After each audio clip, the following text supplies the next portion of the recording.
Hello बच्चों, let's see this question. Which belongs to the actinide series? Options are Ce, Cf, Ca, Cs. ठीक है. चलिए इस question को सॉल्व करते हैं बच्चों. और सबसे पहले ये देखते हैं कि इस क्वेश्चन को सॉल्व करने के लिए हमारे पास कौन से की कॉन्सेप्ट का होना जरूरी है. देखो, सवाल एक्टिनाइड सीरीज से है तो हमें यही पता होना चाहिए ना कि एक्टिनाइड्स किसे कहते हैं. देखो, एक्टिनाइड सीरीज या एक्टिनाइड्स वो होते हैं जो 89 एक्टिनियम होता है. उसके बाद वाले जो एलिमेंट्स हैं कौन कौन से. तो भाई 90 थोरियम से लेके 103 लॉरेंशियम तक जो भी एलिमेंट्स हैं वो एक्टिनाइड्स कहलाते हैं. इनमें जो होती है वो ग्रेजुअल फिलिंग होती है. किस चीज में ग्रेजुअल फिलिंग होती है?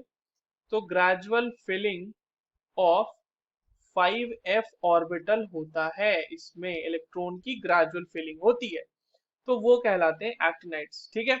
अब हमारे पास जो ऑप्शन है बच्चों उसको एनालाइज करते हैं. देखो, पहला जो ऑप्शन है हमारे पास वो है सीरियम का. ठीक है, फर्स्ट ऑप्शन है हमारे पास सीरियम. तो सीरियम जो होता है उसका एटॉमिक नंबर होता है 58 और ये होता है एक लैंथेनॉइड. लैंथेनाइड होता है ये.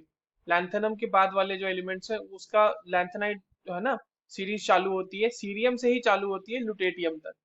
तो सीरियम तो लैंथेनाइड है, ये हमारा आंसर नहीं हो सकता. दूसरा आ जाता है सी एफ.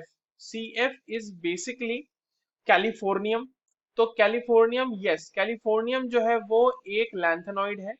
क्योंकि इसका अगर आप कॉन्फ़िगरेशन लिखे तो आपको सीधा सीधा दिखेगा कि वहां पे 5f ऑर्बिटल में 10 इलेक्ट्रॉन हैं.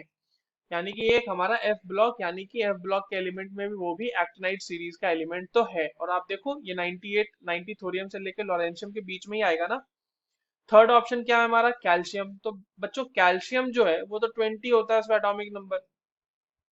अब कैल्शियम को अगर हम बात करें तो ये तो एस ब्लॉक का एलिमेंट है. ठीक है, वो भी अल्कलाइन अर्थ मेटल होता है ये.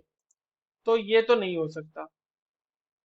अब हमारा एक और बचा हुआ है वो है सीजियम. तो सीजियम जो है दैट इज 55 एटॉमिक नंबर, ये भी एस ब्लॉक का है और ये एक अल्कली मेटल है. Right. So correct answer will be option number 2. I hope you understood this well. All the very best.